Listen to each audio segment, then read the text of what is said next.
The glass walls of the 32nd floor gleamed under the Arizona sun, reflecting the sprawl of Phoenix below. Inside the sleek offices of Pinnacle Solutions, Ethan Caldwell sat across from his boss, adjusting his tie. At 48, Ethan was the kind of man who carried himself with quiet confidence, graying at the temples, sharp blue eyes, and a handshake that felt like a promise. For 15 years, he'd been the backbone of Pinnacle's client relations, turning a scrappy startup into a regional powerhouse. But today, the air felt different.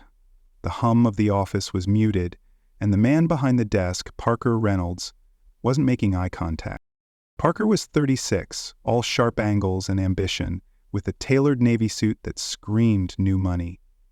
He'd been brought in 6 months ago as the new regional director, a visionary hired to shake things up. His corner office was a shrine to disruption, a standing desk, a whiteboard scrawled with buzzwords like agile and pivot, and a single framed photo of him shaking hands with a senator. Ethan had seen the signs, whispers of restructuring, late-night board meetings, and Parker's impatient glances during staff briefings. But nothing prepared him for the bluntness of this moment. "We need fresh blood," Parker said, leaning back in his ergonomic chair, his voice clipped. "Younger talent who get the digital landscape. Your salary, it's just not sustainable for where we're going." Ethan's jaw tightened, but he didn't flinch. He'd built Pinnacle's client portfolio from nothing, back when the company was called Desert Dynamics and operated out of a strip mall. 15 years of late-night calls, cross-country flights, and handshakes that sealed million-dollar deals. He'd turned clients into allies, people who trusted him with their businesses and sometimes their secrets. And now, in an 8-minute conversation on a Tuesday morning, it was over. "I've been here since the beginning," Ethan said, his voice steady but low. "I brought in every major account we have." "You're saying that doesn't matter?" Parker finally looked up from Ethan's personnel file, his eyes cold. "The market's changed, Ethan. We need people who speak TikTok, not boardroom. Digital natives who can pivot with the trends. You've done great work, but we're moving in a new direction." Ethan leaned forward, his hands clasped. "When Barnett Industries was facing a supply chain crisis, I flew to Chicago on a red-eye and spent 48 hours restructuring their logistics plan. When Laura from Horizon Ventures lost her biggest investor, I sat with her for 3 hours, not as a salesman, but as someone she could trust. Those aren't trends, Parker. Those are relationships." Parker's lips twitched, not quite a smile. "Relationships are great, Ethan, but they don't scale. Algorithms do. Influencers do. We're not running a mom-and-pop shop anymore." He slid a severance packet across the desk. "This is generous. 2 months' pay, a recommendation letter. We appreciate your time here." Ethan stared at the packet, the weight of 15 years pressing against his chest. He thought of the clients who called his cell phone at midnight, not Pinnacle's 1-800 number, the executives who invited him to their kids' graduations, the promises he'd kept when contracts hung in the balance. None of that was in the file Parker held. None of it could be quantified in a spreadsheet. "I understand," Ethan said finally, standing. He extended his hand and Parker shook it, looking relieved at the lack of drama. "Good luck, Parker." As Ethan walked back to his office, the open plan floor buzzed around him. Young analysts tapped at laptops, their screens glowing with data dashboards. Interns in sneakers darted between glass-walled meeting rooms, clutching energy drinks. Ethan's office was a relic by comparison. A corner space with a leather chair, a bookshelf of industry reports, and a framed photo of him and his daughter Mia at her high school graduation. Mia was 22 now, working as a graphic designer in Seattle, and she'd always teased him about his old-school ways. "Dad, you still use a Rolodex?" she'd laughed last Christmas. He'd smiled, but the truth was, his Rolodex wasn't just names. It was trust, earned over decades. He started packing, methodically stacking files into a cardboard box.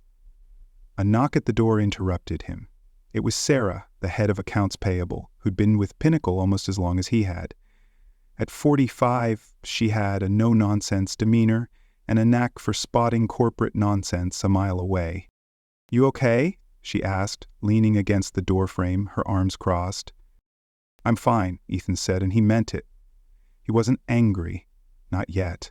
He was already thinking ahead, his mind racing through names, numbers, and possibilities. Sarah glanced down the hall, lowering her voice. "Parker's got the board eating out of his hand. Thinks he's Steve Jobs reincarnated. They don't see what you've done for this place."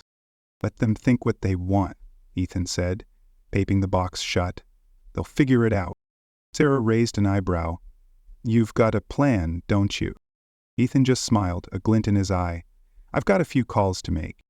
As he carried his box to the elevator, Ethan's mind wasn't on the severance packet or Parker's dismissive tone. It was on the clients. People like Tom Barnett, who'd nearly lost his company until Ethan stepped in. Or Laura Hayes, who'd signed a 5-year contract with Pinnacle because Ethan showed up when it mattered. Parker thought those relationships were replaceable, that a 25-year-old with a marketing degree and a TikTok following could step into Ethan's shoes. He was wrong. Ethan's phone buzzed as he stepped into the parking garage. A text from Mia. "Just got off work. You free to chat?" He hesitated, then typed back, "Give me an hour. Big day." He slid into his SUV, the box on the passenger seat, and dialed a number from memory. It wasn't a client, not yet. It was Greg Sullivan, an old colleague who'd left Pinnacle 3 years ago to join a rival firm, Apex Partners. "Ethan Caldwell," Greg's voice boomed through the car's speakers. "To what do I owe the pleasure?" "Just checking in," Ethan said casually, pulling onto the freeway. "How's Apex treating you?" "Growing like crazy," Greg said. "Actually, we're looking to beef up our client relations team. Why, you fishing for something?" Ethan smiled, the Phoenix skyline fading in his rearview mirror. "Let's just say I'm open to new opportunities." By the time he hung up, Ethan's mind was already mapping the next steps. Parker might have the board's ear, but Ethan had something more powerful. 15 years of loyalty, not to a company, but to the people who kept it alive. Pinnacle Solutions was about to learn what happens when you bet against the man who knows everyone's number by heart. The Phoenix sunset bled orange across the horizon, casting long shadows over Ethan Caldwell's quiet suburban street. He sat at his kitchen table, a single lamp illuminating a legal pad covered in names, clients, assistants, promises kept over 15 years. The cardboard box from Pinnacle Solutions sat unopened in the corner, a reminder of the life he'd been forced to pack away. His phone lay silent beside him, but Ethan knew it wouldn't stay that way, not after what he'd set in motion. 3 days ago, before Parker Reynolds had slid that severance packet across his glass desk, Ethan had made a call. Not out of desperation, but instinct. Greg Sullivan at Apex Partners had been more than a colleague, he'd been a friend, someone who understood that business wasn't just numbers but people. Their lunches every few months weren't just catch-ups, they were a lifeline, a reminder of the world beyond Pinnacle's sterile boardrooms. When Greg mentioned Apex was expanding its client relations team, Ethan hadn't hesitated. "Send me an offer," he'd said, his voice calm but resolute. By the time Parker fired him, the email from Apex was already in his inbox. A senior role, full control over client onboarding, and no non-compete clause to tie his hands. Ethan hadn't told anyone yet, not even his daughter Mia. She'd called yesterday, her voice sharp with indignation when he mentioned the firing. "After everything you've done for them, Dad? That's wrong." Her outrage had warmed him, but Ethan wasn't interested in being right. He was interested in what came next. Pinnacle had bet against him, and now the game was on. His phone buzzed, snapping him back to the present. It was Tom Barnett, CEO of Barnett Industries, one of Pinnacle's biggest clients. Ethan's thumb hovered over the screen. He hadn't reached out to Tom yet, not a single call, not a single email. This was Tom calling him. Ethan answered, his voice steady. "Tom, good to hear from you." "Ethan, what the hell's going on?" Tom's voice was gruff, tinged with worry. "I got a meeting invite from that new hotshot Parker. Says he's taken over my account. Nobody told me you were out." Ethan leaned back, his heart pounding, but his tone calm. "I'm not with Pinnacle anymore, Tom. They decided my salary didn't fit their new vision." A long pause. 15 years and they just cut you loose? After you saved my company?" Tom's voice cracked, and Ethan felt a lump rise in his throat. He remembered that frantic weekend 4 years ago, flying to Chicago to renegotiate Barnett's payment terms when their supply chain collapsed. He'd worked through the night, not for Pinnacle, but for Tom, a man who'd trusted him when everything was on the line. "It's business," Ethan said, echoing the words he'd told Mia. "But I've landed at Apex Partners. I'm not calling to sell you anything, Tom.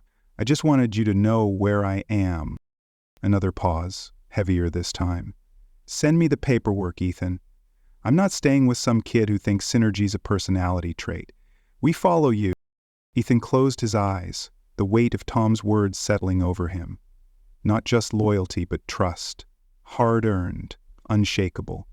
"I appreciate that, Tom. I'll have my team reach out." As he hung up, Ethan's phone lit up again. Laura Hayes from Horizon Ventures. Then a text from Sarah at Pinnacle. "Parker's in panic mode, lost 2 clients today. He's blaming you." Ethan didn't smile. He didn't need to. The dominoes were falling, and Parker didn't even know the game had started. Across town, in Pinnacle's glass tower, Parker Reynolds paced his office, his polished shoes clicking against the hardwood. The board had called an emergency meeting, their emails sharp with words like retention and revenue loss. In 3 days, 4 major clients, representing 20% of Pinnacle's annual billing, had announced they were moving to Apex Partners. Parker had tried to stop the bleeding, scheduling golf outings and lunch meetings, flashing his brightest smile and slickest PowerPoint decks, but the clients weren't buying it. They didn't want his algorithms or his buzzwords. They wanted Ethan. Parker slammed his laptop shut, his jaw tight. He'd been hired to modernize Pinnacle, to cut costs and streamline operations. Ethan's $180,000 0-cent salary had been the first line item on his chopping block, a no-brainer. Replace him with a 27-year-old who could run social media campaigns for half the cost? The board had loved the plan. Disrupt or die, Parker had told them, and they'd nodded like he was preaching gospel. Now those same board members were demanding answers, and Parker was running out of excuses. He'd met with Tom Barnett yesterday at Crestwick Golf Club, expecting to charm him with talk of digital transformation. Instead, Tom had barely spoken, his eyes distant as Parker rambled about market penetration. At one point, Tom had cut him off. "You know my daughter's starting med school next month?" he'd asked. Parker had blinked, thrown off. No, I didn't. That's great." Tom's smile had been thin, almost pitying. Ethan would have... No. Parker sank into his chair, rubbing his temples. Ethan. The quiet guy who'd shaken his hand and walked away without a fight. The guy Parker had dismissed as a relic, a landline in a world of iPhones. He'd underestimated him, and now Pinnacle was hemorrhaging. Sarah from accounting had warned him, her voice low in the break room. "You don't get it, Parker. Those clients don't call Pinnacle. They call Ethan." He'd brushed her off, but now her words echoed like a prophecy. His phone rang.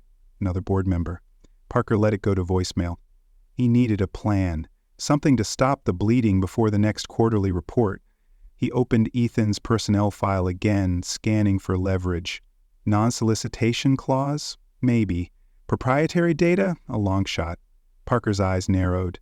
If Ethan was poaching clients, there had to be a paper trail. He fired off an email to IT, run a full audit on Caldwell's system activity. I want everything. Ethan didn't sleep that night, not out of worry, but purpose. By midnight, his legal pad was a battle plan. 12 names circled, each a client who'd reached out since word of his firing spread. Not through Pinnacle's CRM, but through personal channels, texts, emails. Even a handwritten note from Laura Hayes slipped under his door at Apex's downtown office. "We're with you," it read, and Ethan had stared at it for a long time, the weight of her trust heavier than any contract. He thought of his daughter Mia, who'd spent her teenage years eating dinner alone because Ethan was on a red eye to close a deal. His marriage to Rachel had crumbled under the same pressure, their divorce finalized 7 years ago. He'd missed Mia's school plays, her soccer games, all for Pinnacle's growth. And yet, when he'd called her after the firing, her voice hadn't held resentment, only fierce pride. "You're going to show them, Dad," she'd said. "I know you will." Ethan's phone buzzed again. A voicemail from Greg at Apex. Ethan, you're not going to believe this. 6 clients have contacted us since yesterday, asking to transfer. 6? Whatever you're doing, keep it up. Ethan leaned back, his chest tight with something he hadn't felt in years. Hope. Not for revenge, but for redemption. He wasn't just saving his career, he was proving that the human connection, the late-night calls and handwritten notes, still mattered in a world obsessed with algorithms. The next morning, Ethan arrived at Apex's office, a modern loft with exposed brick and views of the Phoenix skyline. Greg met him in the lobby, his grin wide. "You're a legend, man. The board's calling you the client whisperer." Ethan waved it off, but inside he felt the stirrings of a plan, bigger than himself. He didn't just want to take Pinnacle's clients, he wanted to build something better, a firm where trust wasn't a line item, but the foundation. As he settled into his new office, his phone rang. It was Laura Hayes, her voice trembling. "Ethan, I just got a call from Parker. He's saying you're breaching contract, that we can't legally follow you." He sounded desperate. Ethan's grip tightened on the phone, but his voice stayed calm. "He's bluffing, Laura. My contract's clean. You're free to choose who you work with." "I know," she said softly. "But it's not just that. He didn't ask about my business, Ethan. Not once. He doesn't even know my son's in rehab. You knew. You sent that card last month." Her voice broke and Ethan's eyes stung. He remembered writing that card, not as a strategy, but because Laura was a person, not an account. "You're not just a client, Laura," he said. "You never were." She sniffled, then laughed through her tears. "Send me the paperwork, Ethan. I'm done with Pinnacle." As he hung up, Ethan looked out at the city, his reflection faint in the glass. Parker was scrambling, throwing threats and audits, but it was too late. The clients weren't following Apex, they were following Ethan, the man who'd answered their calls at 2 a.m., who'd remembered their kids' names, who'd shown up when the world fell apart. And in that moment, Ethan knew. This wasn't just a career move, it was a reckoning. By the end of the week, Pinnacle had lost 7 clients, 46% of its revenue, each one citing the same reason: we're with Ethan. Parker's emergency meetings grew frantic, his promises of bonuses and new strategies falling flat. In a boardroom high above Phoenix, the truth was sinking in. They hadn't just fired a man, they'd fired the heart of their company. And now, Ethan Caldwell was rewriting the rules, one relationship at a time, building a future where trust was the only currency that mattered. The Phoenix skyline glittered against the night, a mosaic of ambition and dreams.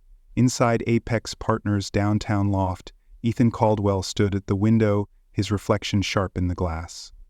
His new office was a far cry from Pinnacle Solutions' sterile cubicles, exposed brick, warm lighting, and a desk cluttered with handwritten notes from clients.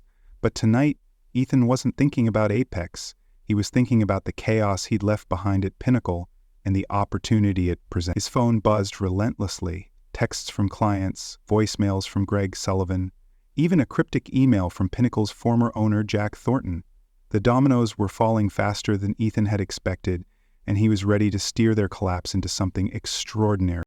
It had been 10 days since Pinnacle fired him, 10 days since Parker Reynolds underestimated the quiet man who'd built their empire.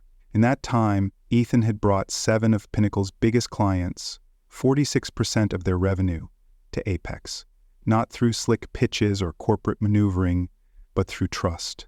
Calls at midnight, handwritten cards, promises kept when contracts hung in the balance. Parker had tried to stop the bleeding, throwing around threats of lawsuits and IT audits, but it was like shouting into a storm.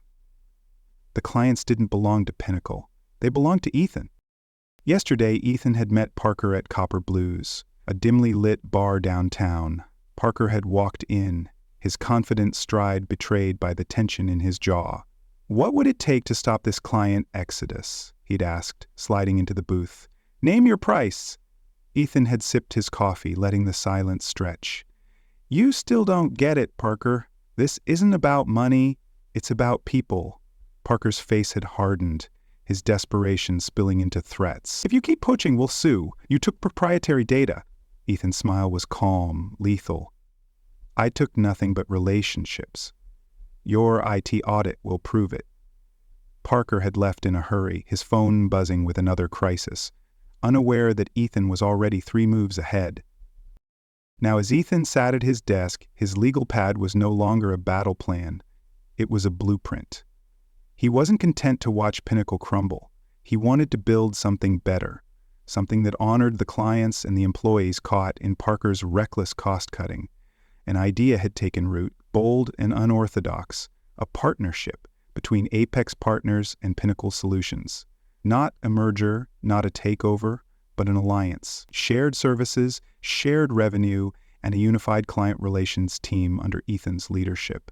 It would stabilize both companies, protect jobs, and give clients the best of both worlds. But convincing 2 warring firms and Pinnacle's panicked board would be his greatest challenge yet. Ethan's phone rang, pulling him from his thoughts. It was Jack Thornton, Pinnacle's retired founder, the man who'd hired Ethan 15 years ago when the company was just Desert Dynamics, a scrappy startup with big dreams. "Ethan?" Jack's voice was gruff, familiar. "The board's in a tailspin. They called me last night, begging for answers. They've lost half their revenue, and Parker's spinning lies about you stealing data." Ethan leaned back, his heart steady. "I didn't take a thing, Jack. You know that." "I do," Jack said. "I told them the truth. You are Pinnacle. Those clients didn't leave because of Apex. They left because you're not there anymore." A pause, heavy with meaning. "They want you back, Ethan. They're ready to offer you Parker's job." For a moment, Ethan let the offer hang in the air. Regional director, the corner office, the power to undo Parker's mistakes. It was tempting, a chance to reclaim what was his. But then he remembered Parker's dismissive tone. The severance packet slid across the desk like a consolation prize. 15 years of loyalty reduced to a line item. No, Ethan didn't want Parker's job. He wanted something bigger. "I'm not coming back," Ethan said. "But I have a proposal. A partnership between Pinnacle and Apex. Shared client services, revenue splits based on utilization. It saves Pinnacle from collapse, strengthens Apex, and gives clients what they deserve, people they trust, not algorithms." Jack whistled low. "You want to partner with the company you're gutting? That's a hell of a play." "It's not about winning," Ethan said.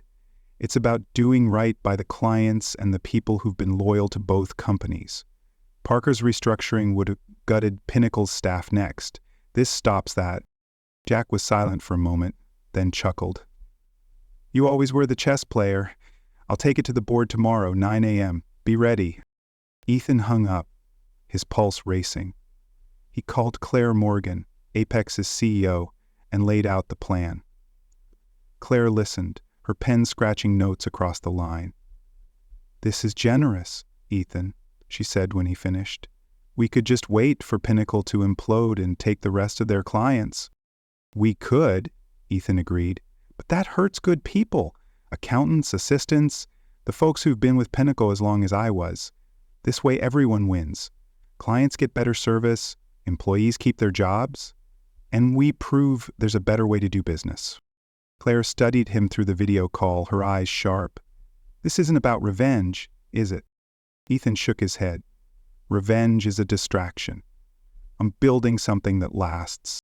She nodded, a rare smile breaking through. "Make it happen, Ethan. You've got my backing."